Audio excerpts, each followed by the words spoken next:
దాంతో ఎవరికి ఏం యూజ్ ఉండదు. అట్లాంటి వెనక ఉంటే మనం మునిగిపోతాం. మన పక్కన సిగ్గుపడేటోడు ఉన్నాడంటే ఆయనకి ఇన్కాపబిలిటీ వల్ల అందరికీ నష్టం వస్తుంది. అట్లాంటి పనికి మనలో వెనక వేసేసేయాలి. బోల్డ్గా డైనమిజం ఉన్నాడు ముందున్నాడు వాళ్ళు, క్రికెట్లో కానీ లేకపోతే ఏ దాంట్లో అయినా కానీ. షై అనేది నాకు కూడా ఉంటుంది. అంటే వీటన్నిటిని ఒక్కొక్క దాన్ని క్వాలిటీని నేను ప్రాక్టీస్ తోటి ఓవర్కమ్ చేస్తూ వస్తున్నాను. ఏది పనికి మాలిన క్వాలిటీ, ఏది పనికొచ్చేదాన్ని అడాప్ట్ చేసుకుంటున్నా, పనికిరాని దాన్ని తొక్కి పడేస్తున్నా. అయితే ఈ షై అనేది నాకు కూడా ఉంటుంది. ఇప్పుడు ఫర్ ఎగ్జాంపుల్ నేను ఒక అమ్మాయిని లవ్ చేస్తున్నా అంటే అమ్మాయితో నా కమ్యూనికేషన్ అయ్యి నాకు ఆ బాండింగ్ స్ట్రాంగ్ అయ్యేంత వరకు ఆమె అంటే నాకు చాలా సిగ్గు ఉంటుంది. మళ్ళీ ఆమె వెనుక ఫ్రెండ్స్ ఉన్నా, వాళ్ళ ఇంటోళ్ళు ఉన్నా, లేకపోతే ఆడ 1,00,000 మంది ఉన్నా ఎవరిని కూడా పట్టించుకోను నేను పాడాలనుకుంటే పాడేస్తా, డాన్స్ చేయాలనుకుంటే డాన్స్ చేస్తా, డైలాగ్ చెప్పాలనుకుంటే డైలాగ్ చెప్పేస్తా, ఎవరితో కొట్లాడాలంటే ఫైట్ చేస్తా, అన్నీ చేస్తా. సిగ్గు కేవలం ఆ ఒక్క అమ్మాయితోనే పడతాను నేను. ఎందుకంటే ఇంకా ఆమె పైన నాకు కొద్దిగా నేను ఎమోషనల్గా ఇన్వెస్ట్ చేసి ఉంటాను కదా, కొద్దిగా ఆ ఫీల్ వేరే ఉంటుంది వాళ్ళ ఒక్కరి దగ్గర మాత్రమే. నా వరకు అయితే అట్లా ఉండడం కూడా హెల్తీ అది. అంటే ఆ అమ్మాయి ఏమనుకుంటుందో, లేకపోతే ఎట్లా రిసీవ్ చేసుకుంటుందో, ఒక చిన్న టెన్షన్ ఉంటుంది.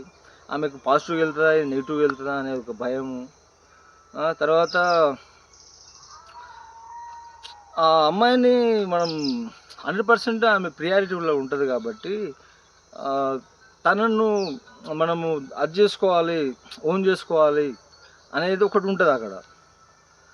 కాబట్టి ఆమెకు ఎట్లాంటి నెగిటివ్ సిగ్నల్స్ వెళ్ళొద్దు, పాజిటివ్గానే వెళ్ళాలి అనే దాంట్లో ఇవన్నీ ఎన్నో ఫ్యాక్టర్స్ తోటి ఆ షై అనేది వస్తుంది ఆమె దగ్గర. మాట్లాడటంలో కానీ, నడవడంలో కానీ, చూడటంలో కానీ, నవ్వడంలో కానీ. మిగతా ఎవరి దగ్గర డోంట్ కేర్, వాళ్ళతో మనకి చేసేది ఏముంది, ఎవడే మనకు 10 రూపాయలు ఇయ్యాడు కదా. దాంతో ఒకవేళ ట్రాన్సాక్షన్ ఉంటే దానికే ఉంటుంది. షైతో ఏం చేసేది ఉంది ఆడ.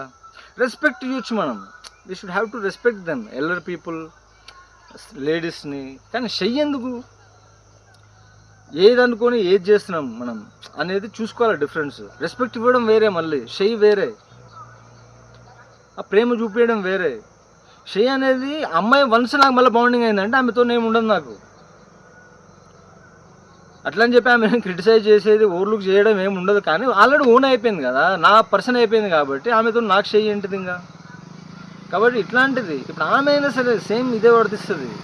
లేడీస్ ఇప్పుడు నీ పార్ట్నర్ తోటి నువ్వు అతన్ని ఓన్ చేసుకునేంత వరకు, ఆయన నువ్వు లాక్ చేసుకునేంత వరకు ఏదన్నా కొంచెం అటు ఇటుగా ఉండొచ్చు, కానీ తర్వాత ఉండవసరం లేదు. యాక్చువల్ దీని నుంచి ఓవర్కమ్ అయితేనే, షై నుంచి ఓవర్కమ్ అయితేనే నీ రిలేషన్ కూడా సక్సెస్ అవ్వడానికి ఒక ఛాన్స్ ఉంటుంది. ఇట్లాంటి పనికిమాలిన క్వాలిటీస్ని వదిలిపెట్టేసేయాలి.